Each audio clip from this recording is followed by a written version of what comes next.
My name is Blessing. Been in the church for 10 years now. I didn't grow up with my dad. My dad was an alcoholic. So my dad died in 2014, and after that, I then had to go live with my uncle in Resape. But he was also an alcoholic, and I'd been praying, that God, may you change this man's heart. This is the only father figure that I'm kind of left with. Another big story: my uncle was diabetic, but we didn't know. There were no proper tests that had been done. And also he had a diabetic ulcer, which people thought was cancerous. So it was being treated as cancer, going through all kinds of things to heal it.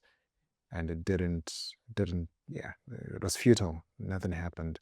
So been praying, but unknown to me, Celebration Impact, they had done an outreach in Resape, medical outreach, that is. So through that outreach, my uncle got saved. After the Celebration Health medical outreach, that's when we realized that he was just diabetic. What he needed to do was to manage his diabetes, and his condition improved. The diabetic ulcer actually dried up. And because of that, now as I was staying in Resape, to support the decision that he had made to give his life to Christ, I also then started going to Celebration Church. I wasn't a member at all. But in that story, I then realized God was so intentional. It was not just about him, but it was about me and the whole family. When I started going to Celebration Church Resape, I started serving in the church. I think in 2017, just after Action Conference, I'd come for Action Conference. I was in Resape. I'd come for Action Conference. And there was a guy who came all the way from Australia. He said he had God's voice saying, "Go to Zimbabwe." So I'd been struggling to go to university after I'd done my A-levels. I had no funding at all. So this guy came, we became friends in the space of just 3 weeks. We'd go out together to do ministry together, evangelizing in the primary schools, street evangelism.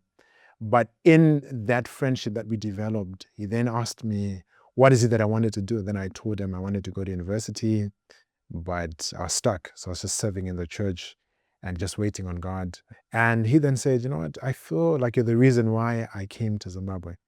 I'm going to help you to go to university. I will pay for your tuition using my own money." Here we are, I did my university for 4 years, done with it. He paid throughout using his own money. The reason why I speak of this testimony is because all of it is connected. Now, I think of the programs that we have at church, like first of all, the Celebration Impact.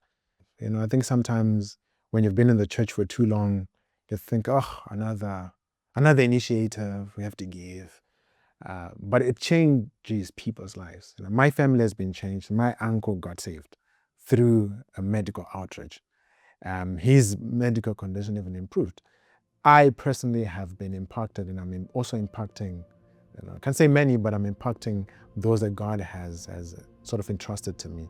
God is working through these initiatives. God is working through every program. Even the smallest act can make a big impact. A meal shared, a surgery provided, a game of football played in the dust.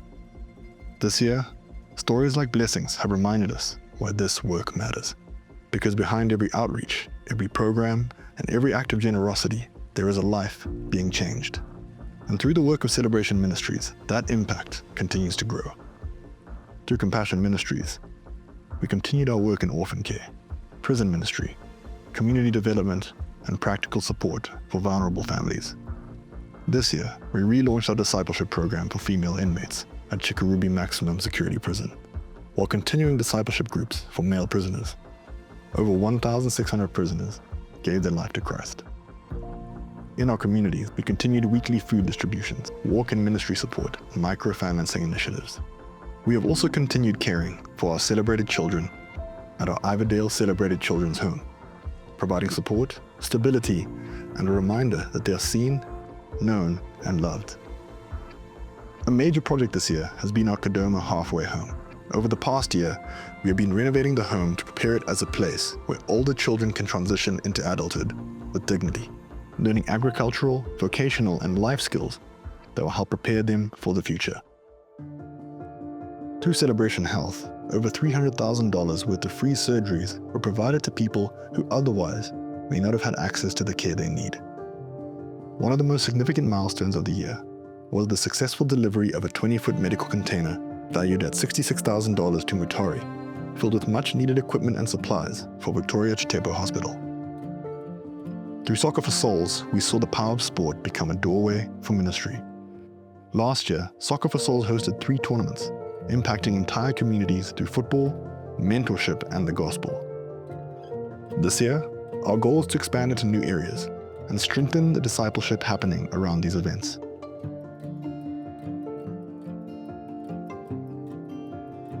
Through Champions for Life, we continue reaching young people in 6 communities, including Epworth, Rua, and Chitungwiza. Week after week, we are seeing young people discipled and given hope. As we look ahead, our goal is simple: expansion and connection. We want to reach more communities, strengthen what is already working, and create more opportunities for people to encounter the hope of the gospel.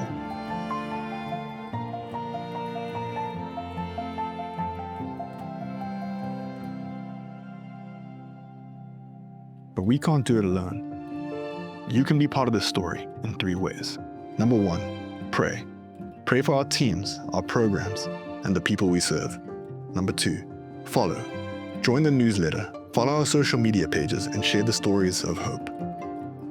Number 3, give. Partner with us financially so these projects can grow and reach more people. Whether you can give a lot or a little, your gift will make a difference.